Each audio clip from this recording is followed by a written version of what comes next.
Oke, kita akan melakukan review atau warming up waktu sentrale.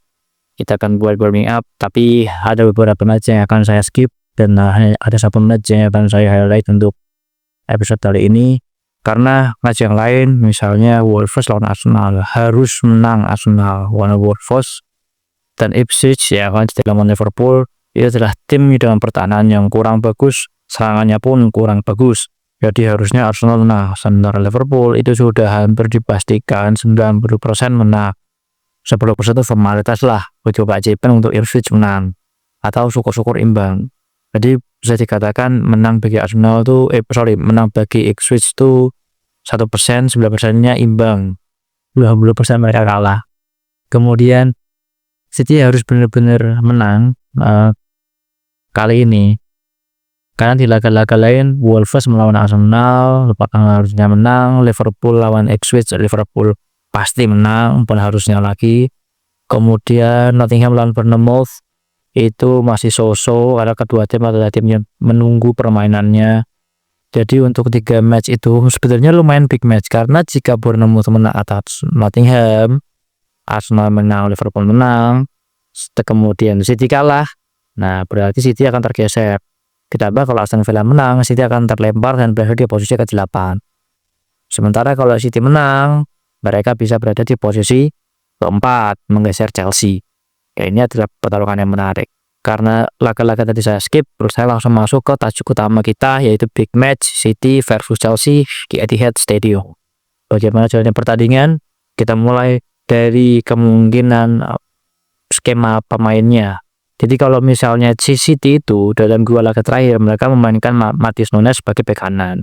Apakah itu bagus? Menurut saya untuk ukuran gelandang yang dipindah ke bek kanan, hitungannya sudah lumayan. Meskipun kemarin lawan PSG susah payah dengan di pressing tinggi, mentok stamina-nya di 60 menit. Itu wajar karena dia gelandang tengah. Nah, apakah ada kemungkinan dari Abdulkadir Bossanov, dari Victor Reis untuk bisa masuk ke line up? Saya tidak begitu tahu karena tidak begitu mengikuti soal regulasi pendaftaran pemain. Nah, bagaimana dengan Marmoush? Saya juga belum tahu. Karena melihat permainan City melawan PSG, melihat permainan City melawan Manchester United melawan Ipswich yang 6-0 itu sudah benar-benar padu. Jadi jika Nunes ditaruh di sebelah kanan, maka dia lebih kolektif, mendukung rotasi pemain yang ada di depan, itu lebih cair, itu lebih membingungkan musuh.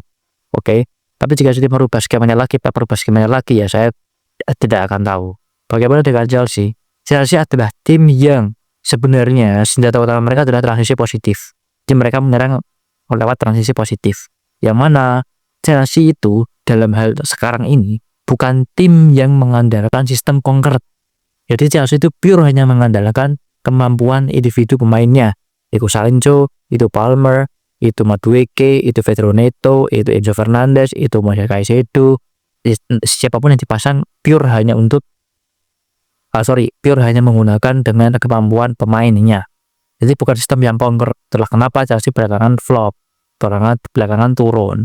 Jika kita lihat Kukureya hampir pasti dipasang di bek kiri, sementara di sebelah kanan hampir pasti dipasang Reece James, karena Iki adalah kapten tim, Iki adalah sosok pemimpin dalam kubu tim Chelsea. Jadi jika mereka dipasang, seharusnya bisa memberikan performa terbaik Chelsea secara individu. Tinggal belakangnya saja. Kalau yang terakhir kali itu sangat aktif mencetak gol adalah Tosin. Ya, ada 3 pemain yang mantan akademi atau mantan binaan City, yaitu Tosin, Arada Bioyo, kemudian Cole Palmer, kemudian Jadon Sancho. 3 pemain ini adalah tiga pemain hasil didikan dari Manchester City, yang mana ketiga pemain ini bisa berpeluang untuk mencetak gol. Oke. Kemudian tandemnya Tosin bisa saja Levi Colwill. Nah, ini banyak opsi karena Chelsea memiliki banyak sekali back. Di gelandang nomor 6 dan nomor 8 kemungkinan tuh akan diisi oleh Caicedo dan Enzo bermain di playmaking, kemudian Moises Caicedo bermain di box to box. Ini adalah nalurianya Caicedo. Berarti di situ.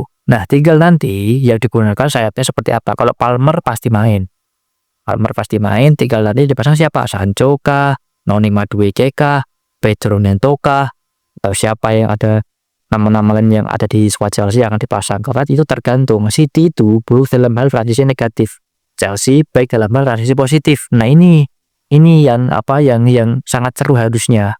Kemarin-kemarin kan saya bilang seru, ternyata tempo lambat. Nah, ini harusnya seru karena Chelsea itu memang tidak semua pemainnya itu memiliki kecepatan. Tapi bagaimana mereka menempatkan posisi saat melakukan transisi menyerang itu sangat berbahaya. Meskipun Nicholas Jackson adalah striker yang sangat sulit untuk diandalkan, tapi serangan mereka bagus. Nah, bagaimana dengan back City? Stone sudah kembali. Apakah Stone adalah back yang tangguh, yang hebat? Tidak.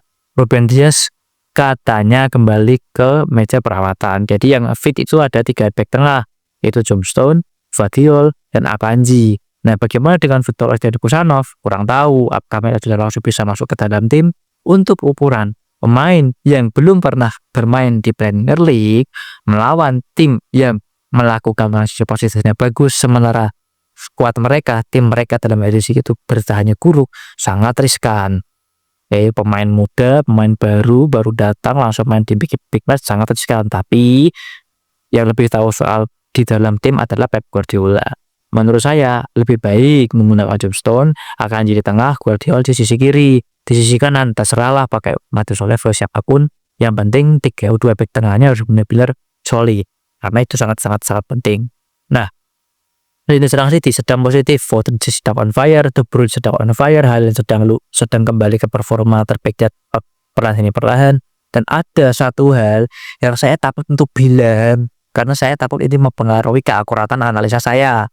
Tapi yang namanya resiko, jika saya berani ambil, saya akan sangat luar biasa. Tapi kalau misalnya saya gagal, ya YouTuber kecil siapa sih yang mention?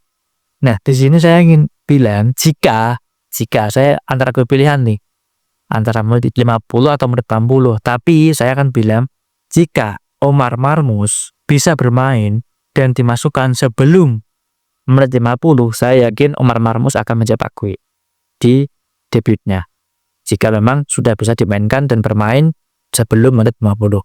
Tapi jika di menit 50, saya tidak bisa memberikan jaminan. Jadi untuk saya seperti itu. Siapakah yang akan menang? Tidak tahu, tapi menurut saya permainan seperti itu. Chelsea akan menghadirkan sisi positif, sementara City akan lebih kolektif. Di dalam hal ini soal perang mentalitas, siapa yang bisa tahan dengan lebih disiplin, siapa yang bisa menyerang dengan lebih efisien, maka mereka akan menang. Dan di sini meskipun dengan City tidak jamin City akan menang, tapi City harus menang jika mereka ini tetap bersaing di papan atas. Sekian dari kami, sampai jumpa di lain video.